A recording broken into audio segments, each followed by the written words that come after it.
Bonjour et bienvenue dans votre émission Diaspora Plurielle. Ce mois-ci, nous avons eu envie de vous parler culture, art et cinéma dans la droite ligne de la Biennale d'art africain contemporain qui s'est tenue à Dakar entre le 19 mai et le 21 juin dernier. Pour ce faire, nous serons en compagnie de deux artistes guinéens de talent issus de la diaspora guinéenne, évoluant en France et en Belgique. Avec eux, nous ferons un état des lieux du secteur de la culture et du cinéma en Guinée. Nous parlerons de leur parcours et de leurs projets, entre autres choses. A tout de suite. Comme annoncé plus tôt, nous sommes en compagnie de Aïssa Djabi, jeune réalisatrice franco-guinéenne, formée à l'école audiovisuelle Point de Vue de la Cinéfabrique et diplômée d'un master d'études internationales à Sciences Po Grenoble. Aïssa Djabi est l'auteur d'un premier court-métrage remarqué intitulé Douleurs silencieuses, dont nous allons bien sûr parler. Bonjour Aïssa. Bonjour Diretou.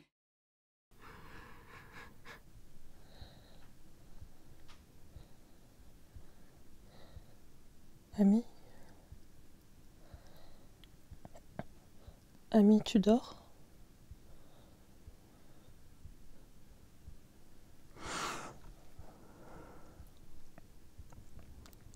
Surtout, tu dis rien à personne. Ni à maman, ni même à papa quand il rentrera du bled.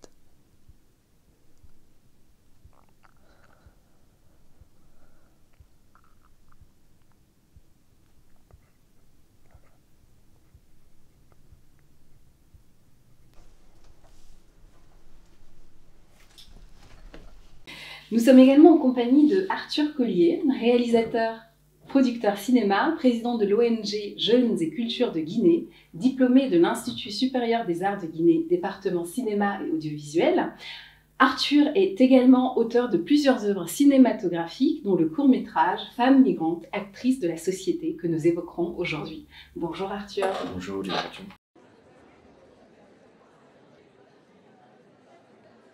À chaque fois qu'on entend parler d'immigration en Europe, on entend toujours les mots guerre aux frontières, assaut, invasion. J'ai même vu des militaires qui portaient un drapeau européen sur le bras.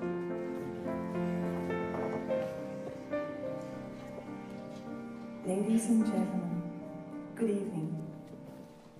L'Union européenne dépense beaucoup d'argent, même beaucoup plus d'argent, on ne connaissait pas les montants encore à l'époque, pour que les personnes qui ne sont pas européennes, les non-citoyens européens, ne rencontrent pas des citoyens européens. Tu mérites de vivre ici comme tout le monde. C'est pas parce que t'es pas soi-disant européen que t'as pas le droit de faire ta vie ici ou bien d'évoluer, d'aller vers tes rêves. Un centre fermé, c'est véritablement une prison. On peut l'appeler centre fermé, mais en fait, ça a tous les aspects extérieurs d'une prison, aussi bien de l'extérieur que pour les gens qui sont enfermés contre leur gré. Et donc l'objectif, c'est de mettre des gens, que des gens soient sous le contrôle du gouvernement afin de pouvoir les expulser, les renvoyer dans leur pays d'origine ou un pays par lequel ils ont transité avant d'arriver en Belgique. Toi, tu es allé jusqu'à toucher les barbelés de la barrière, c'est ça ? J'aime pas toucher les barbelés.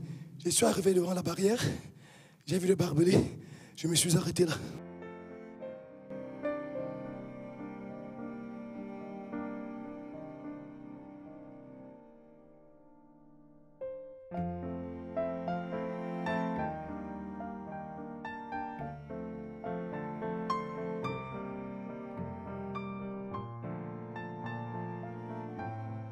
Alors, tout de suite, pour commencer, Aïssa, Arthur, ma première question, c'est pourquoi avoir décidé de vous tourner vers vos métiers respectifs? Est-ce qu'il y a eu un genre de déclic très tôt ou plutôt adulte?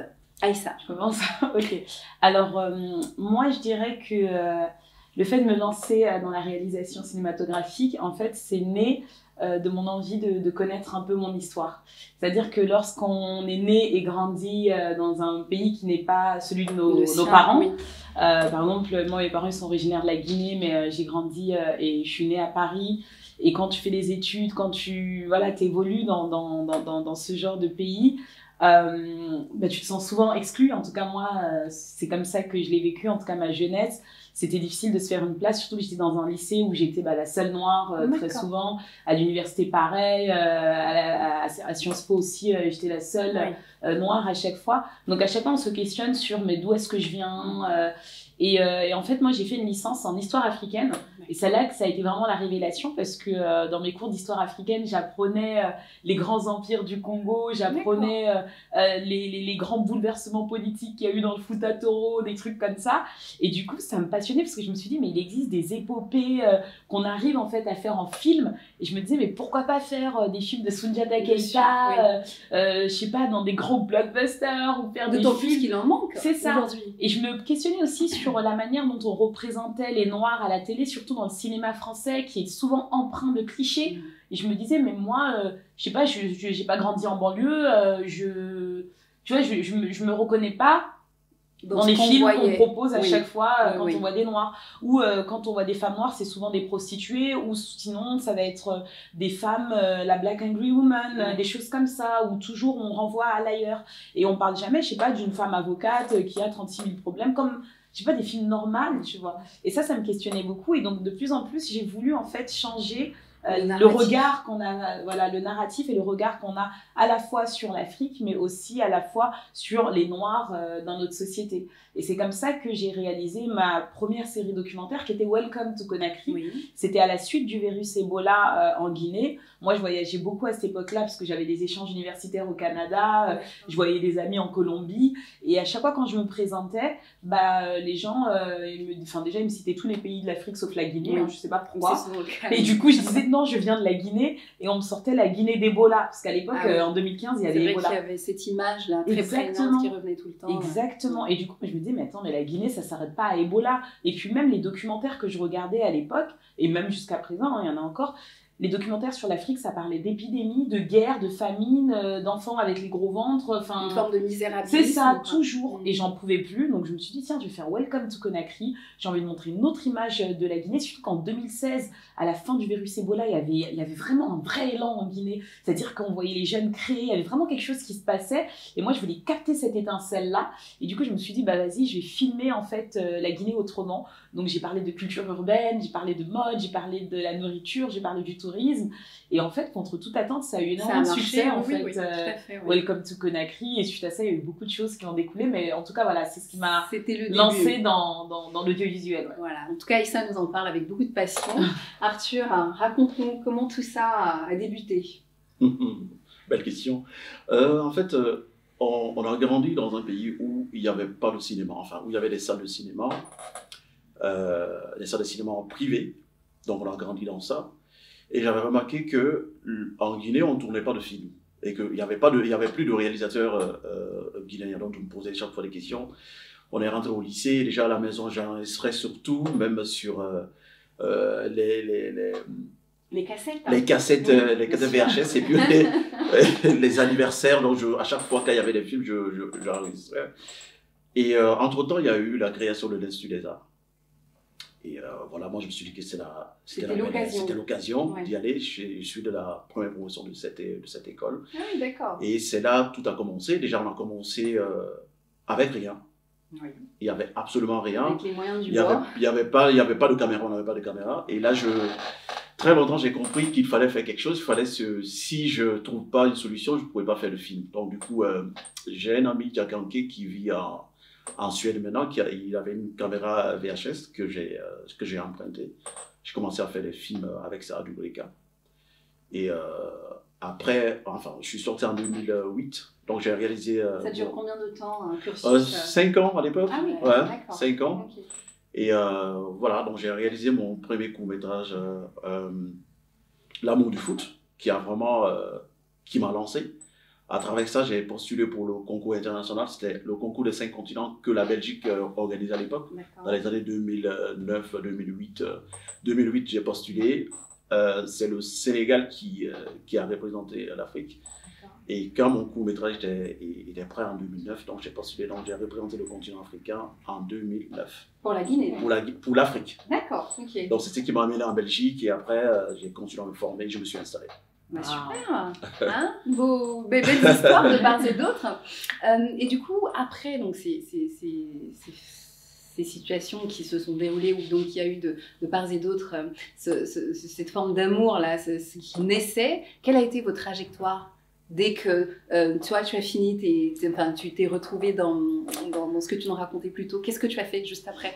Mais justement, après Welcome to Conakry, il y a eu beaucoup de choses qui se sont passées. Allez, brièvement, pour brosser les choses. En fait, j'ai été contactée par les autorités justement de la Guinée. Moi, je finissais en fait mon cursus en histoire africaine à la Sorbonne. Et du coup, au même moment, en 2017, c'était en 2016 que j'avais fini mon cursus, et en 2017, la Guinée préparait l'événement Conakry, capitale mondiale du livre, labellisé par l'UNESCO. Et avec moi, Santi et avec Santi et Kaba, l'Harmattan. Et en fait, au même moment, moi, mon Welcome to Conakry, j'avais lancé ça. Donc, ils m'ont contacté et en fait, on s'est retrouvés à UCLA, à Los Angeles, pour la nomination, pour fêter la nomination de Conakry comme capitale mondiale du livre. Et il y avait Santi Kaba, il y avait le ministre de la Culture de l'époque, Siaka Bari. Et en fait, lors de cet événement, ils m'ont proposé de rejoindre l'équipe en tant que vice-commissaire en charge de la communication de Conakry, capitale mondiale du livre. Voilà. Du coup, j'ai tout plaqué et je me suis dit, j'ai fini ma licence, je vais me prendre une année de césure en Guinée. Et je suis allée exactement en Guinée, j'ai travaillé avec eux.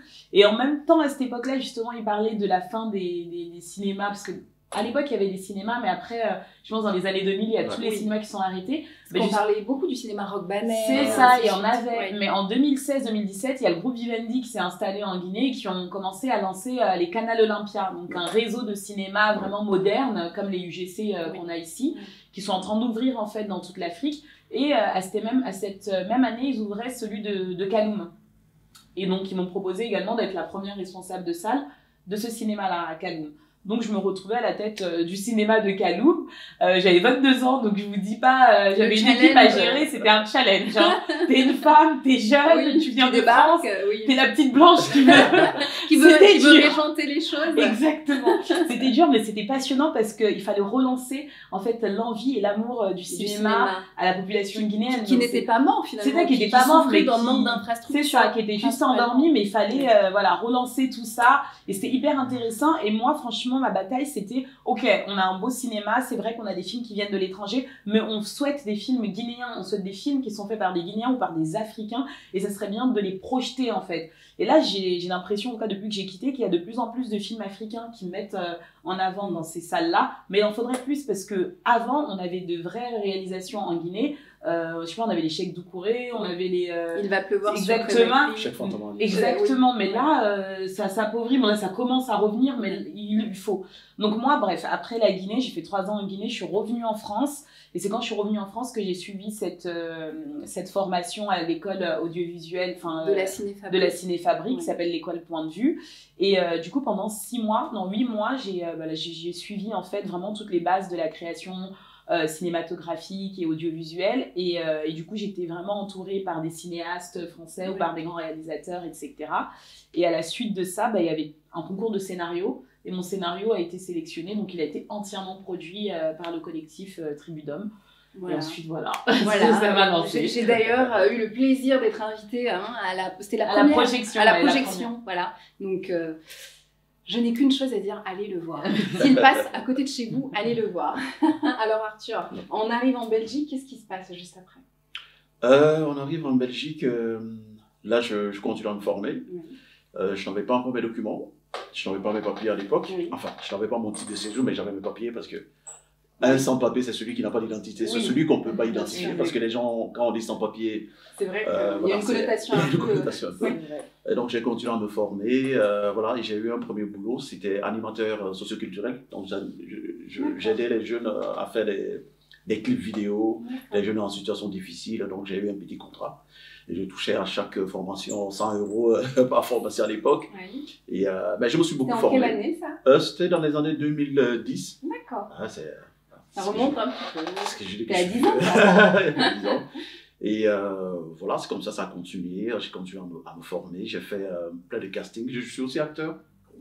Récemment, j'ai joué dans un court-métrage où je suis l'acteur principal. Et voilà.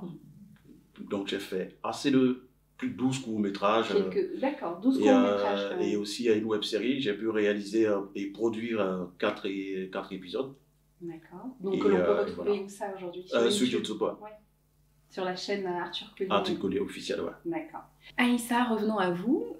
Votre dernier court-métrage, Douleur silencieuse, que j'ai eu par ailleurs le plaisir de voir, traite des violences sexuelles intrafamiliales. Qu'est-ce qui vous a poussé à traiter ce sujet? Plusieurs choses. Déjà parce que c'est un sujet tabou. Et comme je le disais, le cinéma, pour moi, c'est un outil puissant, en fait, pour faire changer les mentalités, pour parler de certaines choses. Et comme je suis quelqu'un de profondément militante et qui a énormément de convictions, pour moi, pour un premier court-métrage, il fallait que je parle de ça. Premièrement, parce que j'ai eu un cas similaire, en fait, dans ma famille, où une cousine, en fait, avait subi des attouchements d'un de ses oncles. Et en fait, la famille, nous les jeunes, on est tous partis au quart de tour, on voulait tous emmener ça en justice, etc. Mais en fait, on a été choqués de voir que ça a été étouffé par la mère même de ma cousine, qui n'a pas voulu, en fait, en parler parce que la sexualité féminine, c'est hyper tabou chez nous. Donc, elle a préféré dire oui, mais il s'est rien passé, il lui a rien cassé, entre guillemets, minimiser le fait.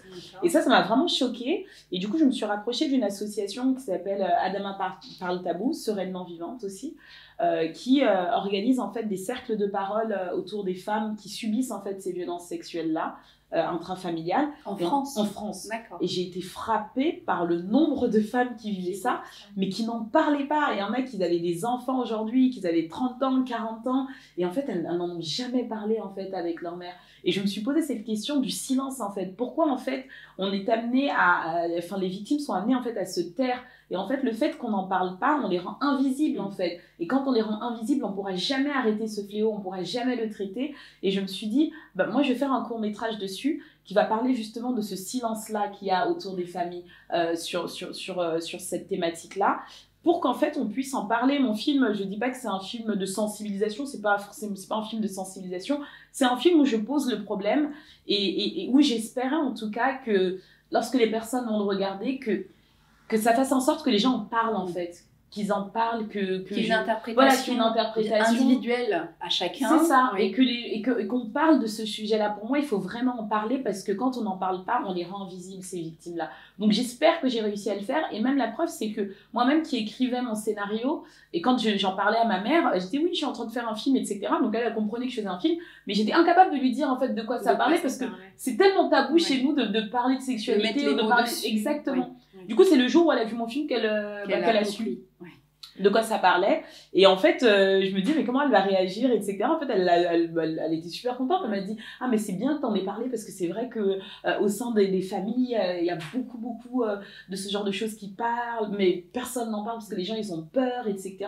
Donc, même nous, en fait, dans la famille, on a pu en discuter, etc. Alors, ça a donné l'occasion, le lieu de exactement. Parler. Et là, ce que je souhaite, c'est là, ça continue à aller en festival, mais j'aimerais beaucoup, en fait, le projeter en Guinée pour en faire des projections débat.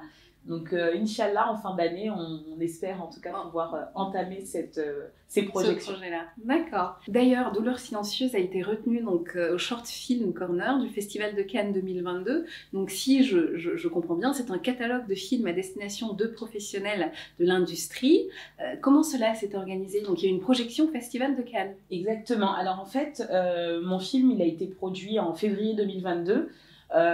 Et pour envoyer en fait les films au Short Film Corner, je pense qu'on avait jusqu'au mois d'avril, fin avril, donc je m'étais un peu dépêchée pour le faire. Et en fait, le Short Film Corner, c'est en gros, dans le festival de Cannes, il y a les longs métrages, il y a les courts métrages, il y a plusieurs catégories. Et le Short Film Corner, c'est pas une sélection, c'est vraiment un catalogue marché où le festival va, on va dire, retenir les meilleurs courts métrages en fait venus du monde entier.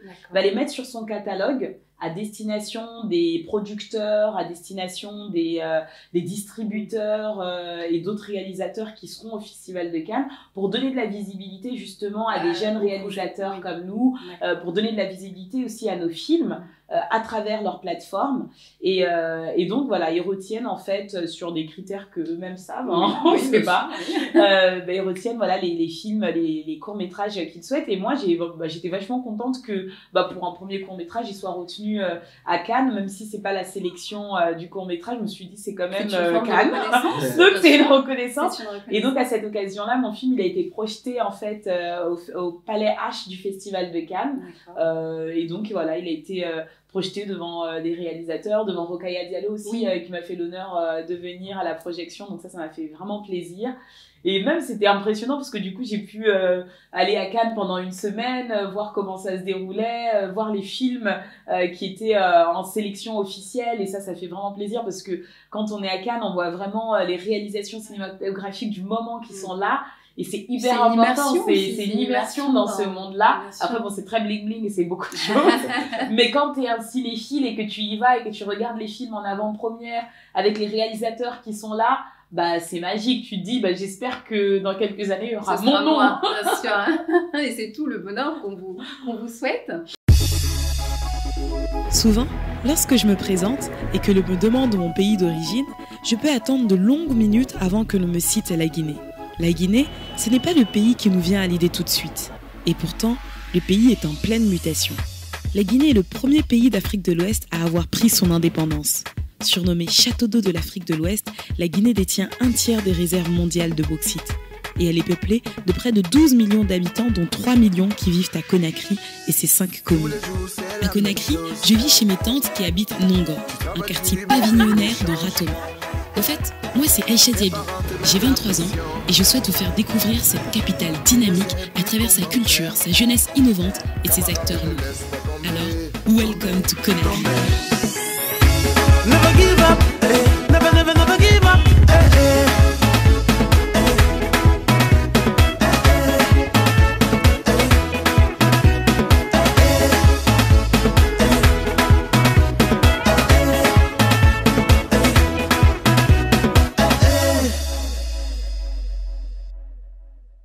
Arthur, de votre côté, l'un de vos derniers projets parle de la migration, avec le court-métrage Femme migrante, actrice de la société, donc qui retrace l'histoire de Tigui Danké, sans papier en Belgique.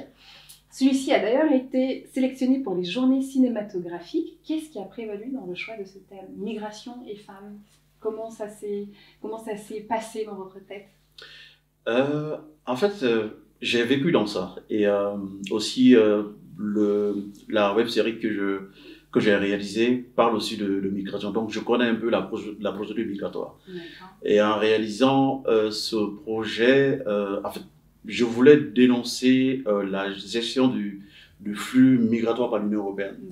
Donc, j'ai réussi, enfin, je ne vais pas dire j'ai réussi, enfin, avec le soutien de Tigui Danké et les organisations, les avocats qui travaillent avec l'Office d'aide étranger, j'ai pu réaliser ce beau film qui a été rejeté par plein de festivals en France. D'accord. Plein de festivals en France. Oui. Clermont-Ferrand, tout et tout. Ben, et aussi par le Centre culturel franco-guinéen. Ah oui. Le directeur a refusé de projeter parce que ça dénonce. Il m'a appelé, il m'a pas envoyé un mail. D'abord pour la projection, pour l'avant-première en Guinée, je lui ai envoyé un mail pour qu'il puisse organiser l'avant-première dans sa salle. Et après, il a accepté, mais il voulait le teaser. Donc je lui envoie le teaser, il m'a dit franchement, j'ai vu le film, c'était un bon. Il m'a appelé au téléphone, il n'a pas répondu au mail parce qu'il savait que j'allais. Faire attention. Voilà. Il m'a dit que voilà, je peux pas. Le film, il est très critique. N'oublie pas que c'est l'Union européenne qui finance les centres. Donc on peut pas. Donc je me suis fait récaler dans plein de festivals en Europe. Et le film a été sélectionné au festival à la jeunesse cinématographique de Carthage. Aussi récemment au Globe Film Festival, c'est la première édition. Et je crois même on a eu. On est lauréat. D'accord. J'ai reçu la notification avant-hier. Bravo. Et aussi au Congo. En fait, ça circule un peu. D'accord. Ça passe de festival en festival. Mais seulement, je ne peux pas me déplacer. Parfois, ça tombe parce que je travaille. Voilà, je suis infographe dans une entreprise. Je suis réalisateur et puis infographe dans une entreprise franco-allemande à la frontière, en fait, dans ma ville.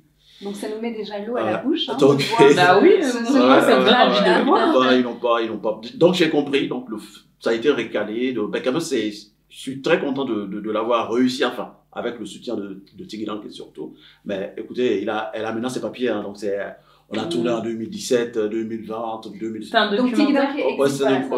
Ben oui, c'est un documentaire, mais vraiment, voilà, c'était en ce moment, elle n'avait pas ses papiers. Elle était en procédure et moi je venais d'avoir mes papiers. Aujourd'hui, j'ai la nationalité.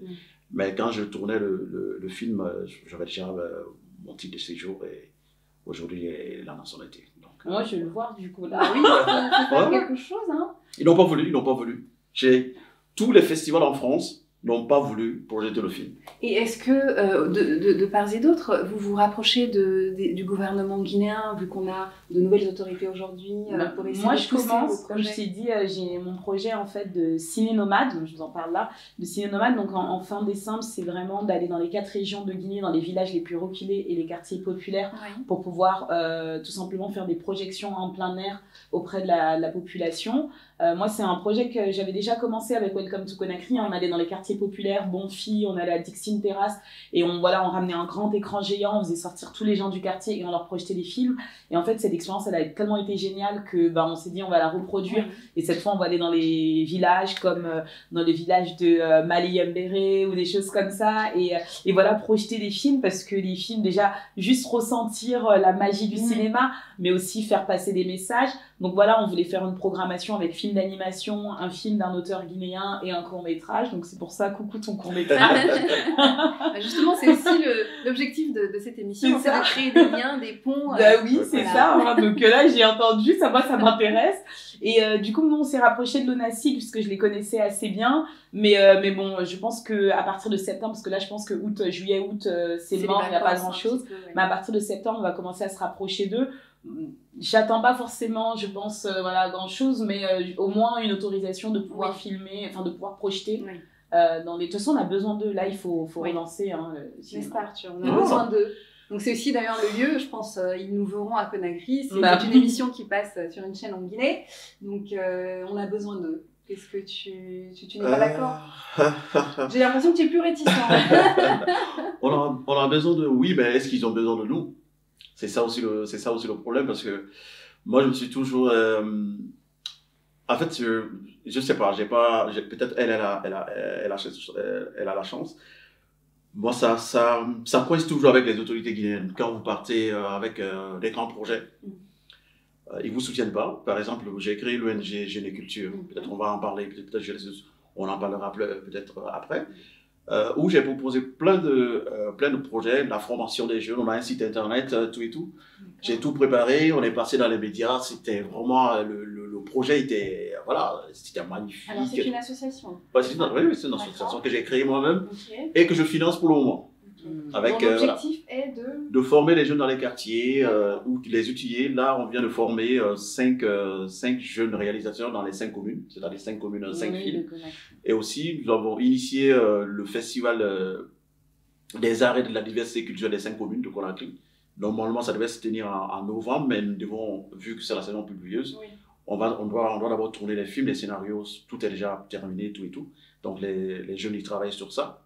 Et bien sûr, nous allons lancer le tournage de ces 5 courts-métrages. Donc, peut-être ce sera en décembre, le lancement du festival.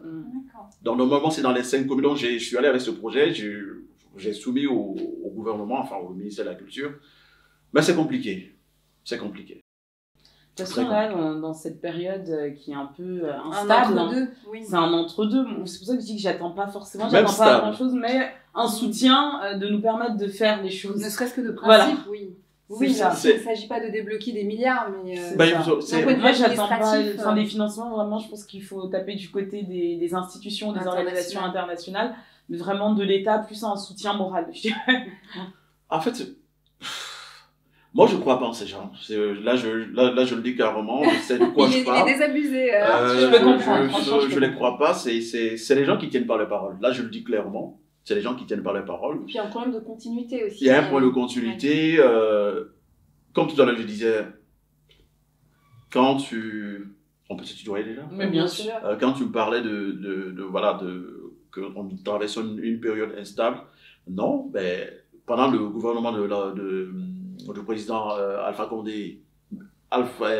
Banta Mansour, ministre de la Culture, on s'est rencontrés à Bruxelles plus de 5 fois. Ouais, mais lui, c'était ils m'ont dit de venir à Conakry parce que là, j'organisais Guinée Event, l'événement pour la pièce de théâtre. Oui. C'était un très grand... La salle déjà coûtait 8 500 € avec tout ce qui va avec. Et ils m'ont tout promis. Ils m'ont dit de venir. Le monsieur il rentre à Conakry, il m'appelle, écoute, Arthur, je suis rentré, mais voilà, je t'envoie un billet d'avion, tu me rejoins à Conakry. Et aussi, ça tombait, c'était la CAN. c'était la période de la Cannes aussi, bon, ils avaient des activités. Je me suis dit, écoute, moi je paye mon billet d'avion, je débarque. Je suis parti. Je suis rentré un samedi, le lundi on s'est rencontrés. Au calme, il m'a dit, oui, tu sais, on est un peu occupé par le foot. Voilà, on va remettre ça une autre fois. Oubliant que j'ai... C'est une question de priorité. Ouais, c'est compliqué. Après, ça fait une plus un politique que quelqu'un qui a vu la culture. Voilà, ça fait une parfaite, je pense, jonction avec ma prochaine question. C'est que vous, qui êtes deux professionnels justement issus de la diaspora, quel regard vous portez sur le secteur culturel en Guinée actuellement? On va commencer par Arthur, parce que vu que tu as déjà commencé, tu nous en parles. Découragé. Lamentable, je suis vraiment déçu. D'abord, de 2018 à 2020, le ministère de la Culture, quand Bantama était ministre, il a dépensé 705 milliards de francs guinéens. Alors, d'où viennent ces jeux? Ça, c'est le budget, c'est ce qui a été utilisé pour la culture et le sport. D'accord. Bon, ça vient de... 700 milliards, c'est des millions d'euros. Mais ça vient d'où? Ça vient de l'État. D'accord. L'État et puis les institutions qui finançaient un peu. Mais tout cet argent, en fait, c'est... Je ne sais pas par où commencer. En République de Guinée, dans toute la République de Guinée, aucune salle, aucune maison des jeunes n'est équipée. J'ai fait l'état des lieux depuis 2018. Je suis allé jusqu'à Yomo, je suis allé à Beila, j'ai fait cette préfecture, j'ai toutes les vidéos. Aucune salle. Les enfants ne vont pas au cinéma. Les salles sont fermées, à part les deux salles de coloré, les blousons, mais il n'y a pas de salle guinéenne. Il n'y a pas d'activité culturelle, à part des événements de concerts musicaux, tout ça, à part ça. Il n'y a rien. Donc j'ai rencontré ces jeunes. Rien n'a été investi dans ce domaine. Ils n'ont jamais pensé... À chaque fois, on parle de relancer le secteur culturel, mais en fait, ils ne relancent pas. Et je vais vous dire quelque chose. Pendant les 11 ans du procès Alpha Condé, moi, je critique pas le président parce qu'il a posé les actes. Bon, voilà. Ça, je ne vais pas rentrer dans ça. Ils ont juste élaboré une nouvelle politique culturelle. Mais dans le document, enfin, ils ont juste fait l'état des lieux. En parlant, ils ont raconté tout ce qui s'est passé, ils ont concocté les informations et tout. Mais dans la nouvelle politique culturelle qu'ils ont proposée, il n'y a pas la relance. Ils ne font pas de propositions concrètes pour dire que voilà ce qu'on doit faire, voilà ce qui doit être financé. Partager cet avis avec ça?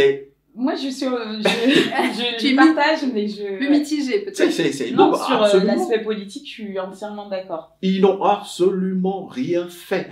Moi, en tout cas, niveau politique, je partage exactement la même chose que toi. Il y a vraiment un manque de volonté politique. De toute façon, la culture, s'il n'y a pas de volonté politique, si ce n'est pas porté, si c'est pas porté, on ne peut pas faire grand-chose. Par contre, moi, je parle au niveau de la population et de la jeunesse, il y a de la créativité. Et c'est ce qui est intéressant. C'est que même avec rien, on voit des jeunes qui créent. Et moi, ça m'intéresse. Je me dis, même avec rien, ils arrivent à faire des choses. Et je me dis, si seulement on pouvait juste les aider un petit peu, on arriverait à faire des choses magnifiques. Et c'est ça qui est dommage aujourd'hui. Mais c'est pour ça que nous, la diaspora, on peut apporter des choses. Parce que je me dis, aujourd'hui, les politiciens... Bon, ils font ce qu'ils veulent. C'est sûr qu'on peut pas aller hyper loin sans eux. On peut avoir leur soutien. Par contre, nous, ce qu'on a, c'est qu'on a aussi un réseau international. On a des gens qu'on connaît, qu'on peut faire venir. On peut créer des ONG. On peut se faire financer par d'autres organisations internationales que l'État. Et on peut amener ça en Guinée. On peut créer des choses. Aujourd'hui, moi, quand je vois le Sénégal qui arrive à produire des choses avec Marodi, qui est quand même porté par des personnes de la diaspora, et que je vois des jeunes acteurs émerger et qui se font connaître dans toute l'Afrique, et que je vois qu'ils font des tournées africaines, et qu'il y a des jeunes Africains, des fans qui pleurent pour d'autres Africains et pas des Américains. Je suis désolée, mais moi, ça me fait trop plaisir. Et je me dis, en Guinée, on peut le faire aussi, parce que la Guinée, avant, c'était quand même un bastion culturel incroyable, c'est-à-dire qu'on rayonnait à l'international par les ballets africains, etc., qu'on organisait. Et je me dis qu'aujourd'hui, la Guinée, c'est un pays fondamentalement culturel, hein. Que ce soit dans les 4 régions, c'est incroyable. Il suffit juste d'aller dans des, je sais pas moi, dans des événements et tu vois tout ce qui émerge quand on regarde des spectacles, etc.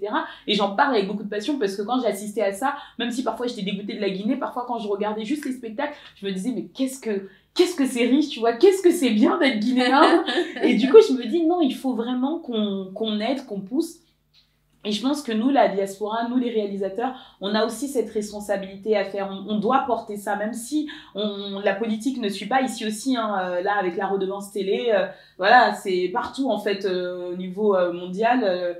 Je sais pas, la culture, c'est un peu en train de baisser par rapport, voilà, à tous les autres aspects économiques et financiers. Mais je pense qu'il y a des choses à faire. Et avec aussi les nouvelles technologies, notamment TikTok, etc. Il y a de la créativité, il y a de la création qui se fait en fait avec ça. Et les jeunes créent avec tout. Et c'est ça qui est intéressant. Et justement, il y a un débat, en parlant de TikTok en ce moment, il y a un débat entre c'est-à-dire que le cinéma confirmé, le cinéma donc qu'on voit avec des acteurs, ainsi de suite, et le cinéma un peu plus peut-être streaming avec des applications comme Instagram, TikTok, les plateformes. Il y a une forme peut-être même de conflit, je pense qu'il y a même eu ce conflit qui s'est déroulé même au sein de l'institution du Festival de Cannes. Donc, quelle lecture vous avez par rapport à cela, en fait, Arthur et Aïssa, allez-y, Aïssa. En fait, c'est un peu compliqué. C'est vrai que moi, par exemple, je suis aussi membre du conseil, de la SRM, dans la Société des réalisateurs de films. Et c'est vrai qu'il y a un vrai clivage entre le cinéma, notamment le cinéma indépendant, et tout ce qui se passe sur les plateformes. Et ce que je peux comprendre, hein, parce que déjà, il y a une peur du cinéma physique qui est en train de disparaître de plus en plus par rapport aux plateformes qui viennent s'installer en fait partout. Donc il y a déjà pour les réalisateurs notamment indépendants, il y a une vraie peur en fait par rapport à ça. Et puis aussi en tant que cinéaste, on sait que le réalisateur, on a une certaine forme de liberté en fait de création. Dans les plateformes, on voit de plus en plus que les plateformes ont un vrai impact sur le regard du cinéaste et qui sont pas autant libres que quand tu fais du cinéma avec un grand C, que quand tu fais pour les plateformes, parce qu'il y a la plateforme qui a le côté rentable en fait qui vient, tandis qu'en France, on a de la chance de pouvoir faire des films comme on veut et de pas avoir ce côté-là où il faut être absolument rentable. D'ailleurs, je pense qu'on est vraiment une exception. C'est pour ça qu'on parle d'exception à la française, parce qu'on est vraiment une exception en matière de financement du cinéma, en matière même de faire le cinéma. La France est vraiment une exception. Et je pense qu'il y a une vraie peur par rapport à ça des cinéastes, que je peux comprendre. Mais moi, je pense que voilà, il faut évoluer. Avec notre ère. Par contre, moi, je défends la salle aussi, parce que pour moi, la salle, c'est vraiment un moment magique. Moi, j'aime bien aller au cinéma et j'aime bien aller seule parfois pour vraiment être immergée en fait dans le film. Et je veux pas que les cinémas, ça disparaisse. Il faut qu'on se batte pour les un peu cinémas, des deux, c'est ça. Arthur, est-ce que oui, allez-y. Parce que c'est vrai, aujourd'hui on voit beaucoup de talents sur TikTok, on voit même des choses très très réussies, peut-être pas moins léchées que c'est sûr qu'avec de l'éclairage, avec tout le matos qu'on a d'habitude, mais c'est là, ça a l'avantage d'être là. Qu'est-ce que vous pensez de ce qui émerge là justement? Est-ce que c'est forcément une contradiction? En fait, c'est bien beau, c'est tout ce qu'elle dit. Comment elle s'appelle déjà? Aïcha. Alors, Aïssa ou Aïcha? En Guinée, on ne soutient pas leur création. Ils ont créé un fonds sans fond. Ils ont créé le fonds Fodic, mais il n'y a pas de fonds. Et qu'est-ce qui se passe aujourd'hui?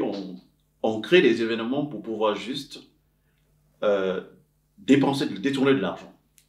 Récemment, ils ont créé le Salon international de l'artisanat en Guinée. Ils ont lancé l'événement, c'était le 12 mars, qu'on a annoncé aux journalistes, et ça a commencé le 14.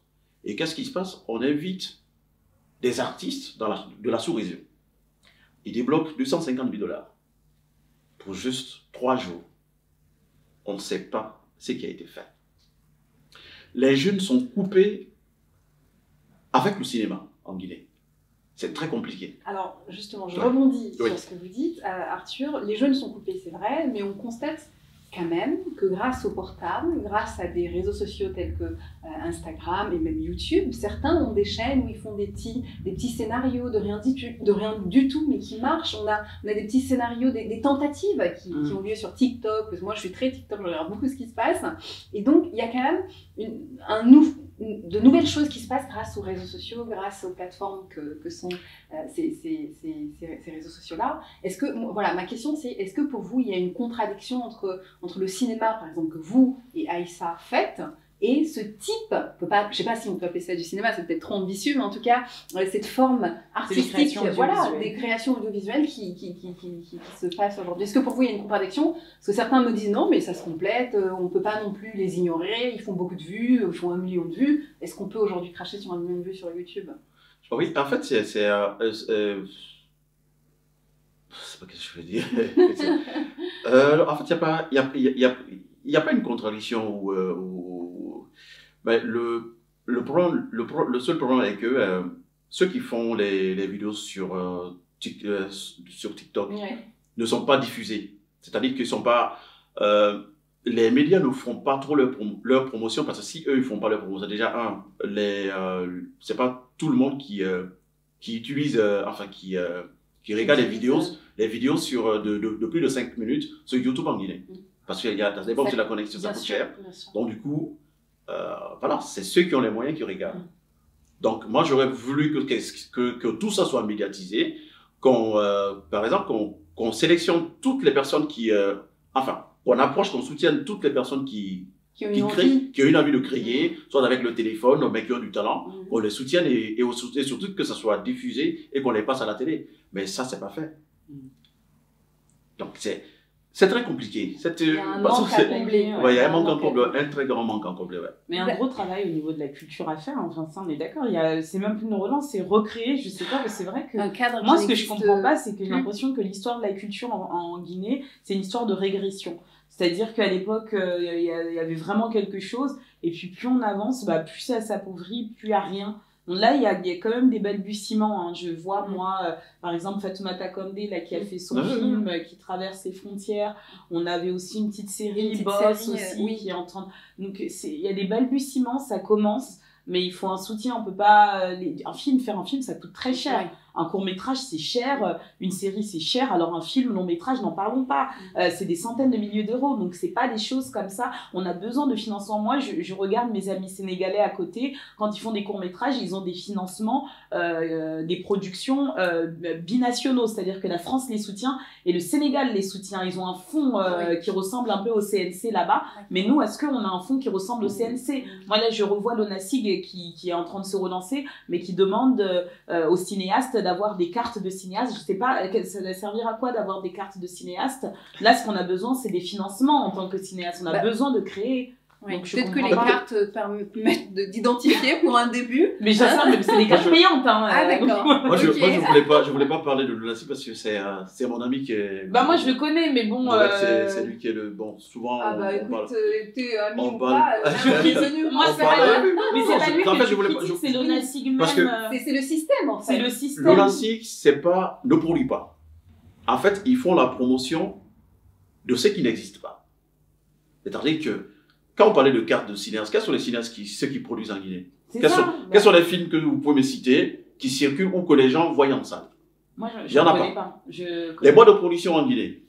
Quelles sont les boîtes de production identifiées? La dernière, c'est les boîtes de production qui font de la musique. Enfin, il n'y a que ça. Hein. Il n'y en a pas. Côté cinéma, il n'y en a pas. Et aussi, l'État oublie qu'il perd des milliards par mois. C'est une manne inexploitée. Je vais juste prendre un exemple. Avec un budget de 50 000 euros, c'est qui fait 500 millions de francs guinéens, on peut faire un long métrage en Guinée. Parce que les gens sont payés en francs guinéens, 1 million, tout ça. Imagine si on avait des salles de cinéma. Si un Guinéen, on est 13 millions, si un Guinéen paye 1000 francs, je ne dis pas 5 000, 1000 francs c'est des cents en euros. Si un Guinéen paye 1000 francs, si 1 million de Guinéens paye 1000 francs pour gagner, ça fait 1 milliard. Donc le double de ce que vous avez dépensé. Mais ils sont loin de tout ça. Comme ça, moi, quand je suis sortie de la Guinée aussi, j'étais découragée. Mais en fait, je me suis dit non, c'est trop dommage de ne pas faire des trucs avec la population et tout. Et je pense que même si c'est dur, et j'en ai rencontré des diaspos découragés, je me dis il faut qu'on essaie, mais il faut changer de stratégie, tu vois. Je pense qu'il faut changer de stratégie avec eux. Alors, il faut changer de stratégie. J'espère que on entend bien aujourd'hui beaucoup de frustration. J'espère que cette émission va permettre de passer un message très fort à ceux qui nous écoutent et bien sûr à nos dirigeants. Donc, à contrario, on a l'impression quand même qu'en Afrique, que ça bouge avec l'existence de festivals, avec l'existence de plusieurs manifestations. Là, récemment à Dakar, on avait le Festival d'art contemporain. Déjà, Est-ce que vous partagez la même impression que moi? Est-ce que vous pensez qu'en Afrique ça bouge? Et comment faire en sorte, donc on parlait beaucoup du manque d'accompagnement, du manque de cadre, mais comment faire en sorte justement qu'il y ait plus de Guinéens dans ce type de festival-là, Aïssa? Bah déjà, moi, je partage totalement ton avis, ça bouge beaucoup. Notamment au Sénégal, on a Dakar Court là, qui se déroule en décembre, Dakar Court Métrage qui prend de l'ampleur, et ils font des partenariats avec d'autres pays, etc. Mais il y a un soutien. Oui, il y a un soutien, parce qu'ils ont compris, je pense, leur pays, que le soft power c'est important. On le voit même par exemple la Corée du Sud avec Squid Game, avec des événements, c'est le soft power, c'est important. Et je pense qu'en Guinée déjà on a un gros problème avec notre nation branding, que ce soit déjà rien que par rapport au tourisme. On a très peu de gens qui viennent en Guinée. La Guinée ça faisait partie du top 10 des pays les moins visités au monde, alors quand même que pour moi c'est un des pays les plus beaux du monde et que les gens n'y vont pas. Donc déjà en fait je pense que les politiciens n'ont pas compris en fait la puissance que peut avoir un soft power. Et le soft power ça passe par la culture aussi, et ça c'est vraiment très dommage. Je pense que si les Guinéens on les voit pas présents dans ce genre d'événements, c'est vraiment un manque de soutien. Il y a des jeunes Guinéens qui font des choses mais ils n'ont pas forcément les moyens pour avoir les visas, ils n'ont pas forcément rien les que moyens. pour ça, effectivement, mais c'est vrai, ouais. mais même à Cannes je pense que, enfin non, moi j'avais regardé aussi les par exemple au Short Film Corner, c'est vraiment tous les pays du monde qui envoient leurs courts-métrages, et je sais qu'en Guinée il y en a qui ont pu aussi être sélectionnés, retenus pour que leur film puisse être affiché au Short Film Corner, mais il n'y en avait pas. Moi j'étais la seule franco-guinéenne en tout cas à être sur ce catalogue-là, et je trouve ça dommage parce qu'il y a un manque d'accompagnement en fait. Parce que lorsqu'on parle du soft power, pardon, je vous interromps, on peut prendre l'exemple du Nigeria par exemple. Aujourd'hui, tout le monde veut s'habiller comme les Nigériens pendant les mariages. Mais pendant les mariages, ah ouais, eux ils ont carrément. Et puis même, on voit même les stars américaines se battre pour être dans des clips avec des stars nigériennes. Ils ont vraiment marqué, ils ont vraiment réussi. Et la Guinée, non mais moi, je suis désolée, mais je suis atterrée quand je vois ça, parce que je me dis, il y a quelques années, c'était nous qui brillions sur la scène internationale. On avait quand même les Myriam Makeba qui venaient se réfugier chez nous. Enfin, je suis désolée, je me dis, la Guinée, faut se réveiller là. Mais là, je vois qu'il y a des balbutiements, mais c'est pas assez, parce qu'il y a un manque de volonté politique, et il faut vraiment que les politiciens nous accompagnent là-dessus. C'est hyper important, la culture. Et en plus, la Guinée, c'est un pays fondamentalement culturel, donc c'est quelque chose sur lequel vraiment on peut vraiment se mettre dedans à fond pour avoir des financements après ou des choses comme ça. Mais en fait, on joue pas. C'est comme ce qu'il disait tout à l'heure avec le cinéma. S'il y avait plus de cinéma dans le pays, c'est de l'argent dans les caisses de l'État. Aujourd'hui, les caisses de l'État en Guinée, elles sont vides. Elles sont vides. Notre PIB, je suis désolée, il est très petit, mais parce qu'on ne creuse pas partout. Je sais pas, vraiment, parfois... Arthur, nous parlions des pistes de solutions, justement. Comment faire en sorte qu'il y ait plus de Guinéens représentés dans les festivals étrangers ailleurs? En fait, l'État doit, via le ministère de la Culture, doit juste soutenir la création. Mettre un budget là, au niveau des réalisateurs ou au niveau des artistes, participer aux événements culturels à l'international. Mais le problème est que, même si vous faites ça, en fait, les gens, ils soutiennent par affinité. Ouais, il y a un problème de moi, ce qui me choque, c'est qu'à la RTG, je voyais des films asiatiques, des séries, et je me suis dit, mais qu'est-ce que ça fout à la télé nationale? Voilà. C'est vraiment, je me dis, en fait, il n'y a pas de production. Il n'y a tellement pas de production, en fait, de réalisation de films, de séries du pays. On prend des films de pays qui n'ont rien à voir avec nous. Mais qu'est-ce qu'on transmet, en fait, à la population? J'ai dit ça. C'est hyper important, c'est grave. J'ai révélé ça lors de la conférence de presse pendant le lancement de l'ONG. Parce que le chargé des programmes de la RTD était là. Et je lui ai dit, l'argent qu'on utilise pour louer des films à l'étranger pouvait servir à produire des séries en Guinée. Juste au niveau de la RTG. Il a mal pris. Et vous savez quoi? Il est le conseil du ministre aujourd'hui. Il n'a pas oublié ça parce que... Est-ce que ça vient pas d'un complexe aussi de se dire que ce que nous on fait c'est pas bon, ce qui vient d'ailleurs c'est meilleur, il y a souvent ça aussi. Moi je trouve ça très c'est-à-dire grave. qu'on n'est pas prophète dans son pays quoi. En fait on respecte pas ce qui vient de l'étranger, c'est-à-dire que la diaspora. Quand vous partez avec des grands projets, par exemple tout ce que je vous ai dit tout à l'heure, les relations, les formations, tout ce qu'on peut faire. Moi je sais que en Belgique, je peux drainer du monde, je peux envoyer tous les réalisateurs belges en Guinée. On peut le faire. Former les jeunes gratuitement. C'est des gens qui n'ont pas besoin d'argent. Qu'est-ce qui est mieux quand quand tu vois un réalisateur surordonné, quelqu'un un expert qui te dit, écoute, je soutiens je viens avec toi, paye-moi juste le billet d'avion. Et je veux juste un soutien, une lettre de soutien de l'État qui prouve que voilà, le festival aura lieu, la formation, quelque chose de l'État, officiel, une lettre simple. Vous ne le faites pas.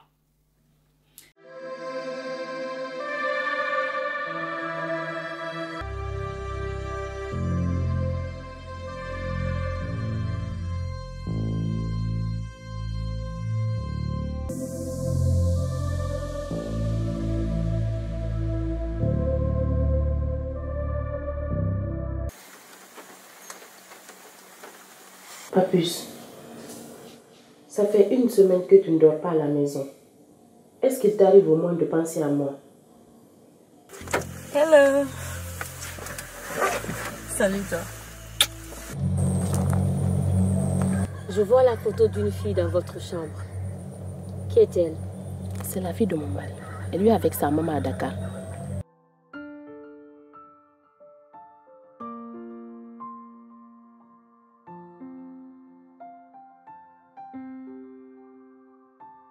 Alors on va Comment avancer parce que je pense que s'il faut brosser tous les c'est compliqué, Moi, toutes les tares. Moi, personnellement, je n'ai aucune solution pour le moment. La seule solution, c'est quoi?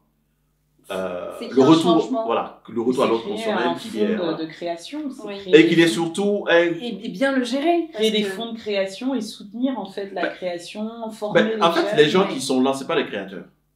Les gens qui doivent relancer le secteur culturel n'ont pas de sensibilité, n'ont aucune expérience en fait. Ouais, donc c'est compliqué.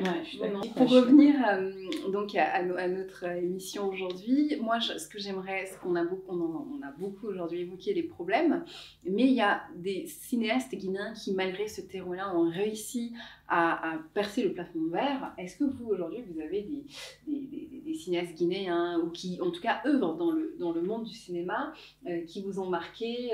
Vos cinéastes préférés, est-ce que vous avez un ou deux noms à me citer qui viennent de chez nous? Moi, c'était Cheikh Doucouré. Vraiment, Ballon d'Or, quand j'étais petite, c'est un des films qui m'a le plus marqué. Oui. Et c'est d'ailleurs pour ça que j'aimerais le projeter à travers notre ciné nomade. C'est un des films qui m'a le plus marqué. Et je l'avais rencontré en plus en Guinée, donc j'étais hyper contente. Et à part lui, je citerais Fatoumata Condé, qui est une jeune réalisatrice aussi, qui commence. Et j'aimerais bien la voir évoluer et continuer. Et sinon, je connais pas trop Après, il y a Cheikh Fantamadi, il y a aussi celui qui a fait le film sur les homosexuels à l'époque. Mohamed Camara. Mohamed Camara, qui était l'ancien directeur de l'ONASIC, je crois, aussi, qui a fait ça. Mais sinon, à part eux, j'en connais pas d'autres. Il n'y a pas bon monde, on dirait. C'est la même chose. Les mêmes références, en fait. Les mêmes références. Et après, il y a nous maintenant. Voilà, maintenant, il y a nous peut-être. Mais je trouve ça il y a nous, la nouvelle génération. Mais je trouve ça vraiment dommage, en fait, tu vois, qu'il n'y ait pas de jeunes réalisateurs comme ça qui se démarquent et qui avancent. Mais c'est à nous. Je sais qu'on va être une bonne d'Avengers, là, à vouloir faire changer les choses. Inch'Allah. Alors, pour enchaîner, sur quel projet travaillez-vous en ce moment?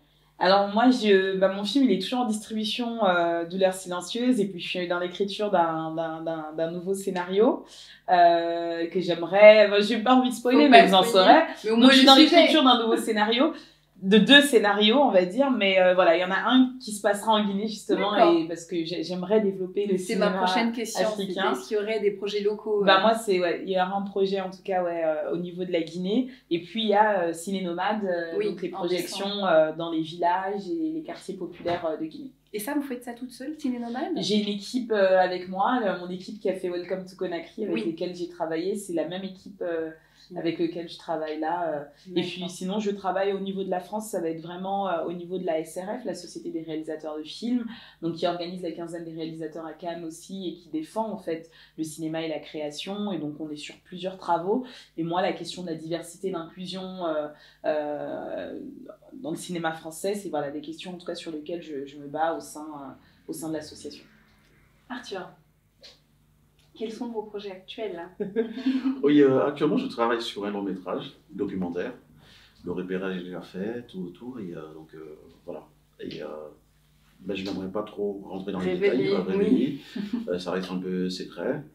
Et à part ça aussi, je dois produire les cinq courts-métrages avec les jeunes en Guinée et puis lancer la première édition du Festival des arts et de la diversité culturelle des 5 communes de la ville de Conakry. Donc c'est un peu ça, c'est sur ce projet de travail actuellement. Très bien. Eh bien, une dernière question. Hein. On arrive, je pense qu'on on arrive au bout de notre heure qui était convenue. Quelles sont pour vous les recettes d'un bon film?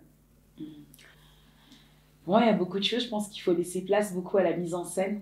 Ce que je trouve dommage en France, c'est que dans les films, de plus en plus, on place des films sujets. J'ai l'impression que pour avoir des financements, c'est soit tu parles de la banlieue, tu parles de l'immigration, tu parles des gays, c'est les sujets qu'on met en avant. Et moi, j'aimerais plus qu'on laisse place à la mise en scène, à la création, à la créativité. Donc, pour moi, voilà, il faut vraiment laisser l'imagination du réalisateur, en fait, dans son film et mettre l'accent plutôt sur la mise en scène. Et après, je pense que l'équipe de tournage, moi, j'adore être sur le plateau de tournage. Je trouve qu'en tant que réalisateur, on est un peu comment on appelle ça, le chef d'orchestre, etc. Mais c'est hyper important d'avoir une bonne ambiance dans son équipe de tournage, donc d'être à l'écoute aussi de toutes les personnes qui travaillent, parce que le film, tu le fais pas seul. Il y a une vingtaine de personnes quand c'est un court-métrage. Quand c'est un long-métrage, ça doit être encore plus gros, mais déjà, un court-métrage, tu as une vingtaine de techniciens qui travaillent avec toi, et c'est important d'être à l'écoute de tout ce qu'ils vont dire et toi, toujours garder ce que tu veux, parce que le réalisateur, c'est ton film, donc les gens travaillent pour mettre en œuvre ta vision. Mais voilà, c'est important d'être à l'écoute et d'avoir une bonne ambiance sur son équipe de tournage. Et je pense une bonne créativité et laisser place à la mise en scène, c'est pas mal pour un bon film, je pense. Donc je récapitule pour Aïssa. Donc, bonne mise en scène, si j'ai bien compris. Pas forcément le sujet, mais la mise en scène. Bonne ambiance sur le plateau et beaucoup de créativité. Voilà, c'est la recette de Aïssa. Arthur? La recette pour moi, c'est l'histoire. Oui. Surtout l'histoire, surtout parce que aujourd'hui, comme par exemple, moi je réalise un film, je me mets à la place de ceux qui vont regarder. C'est très important. C'est à travers l'histoire, enfin à travers l'histoire, si elle est intéressante, directement vous avez les financements. Mais si elle n'est pas intéressante, soit vous faites votre film avec votre propre budget, mais si vous avez besoin d'un financement à l'international, là il faut, je mise beaucoup sur le sujet et surtout ceux qui vont regarder la mise en scène, les différentes techniques utilisées et tout. Je mets un peu de l'ambiance et voilà, c'est l'image surtout, la mise en scène. La qualité de l'image. La qualité de l'image, oui, les plans de tournage, tout ça. Et, donc pour vous, ce serait voilà. Plus la technique. La technique, surtout l'histoire. Et se mettre à la place de ceux qui vont regarder quand tu écris quelque chose et quand tu montres quelque chose, quand tu fais quoi que ce soit dans le domaine du cinéma. Bon, voilà qui conclut parfaitement notre émission de ce mois. Merci Arthur, merci Aïssa d'avoir si gentiment accepté de venir répondre à nos questions. Quant à vous derrière vos écrans, je vous dis à très bientôt pour de nouvelles aventures dans Diaspora Pluriel.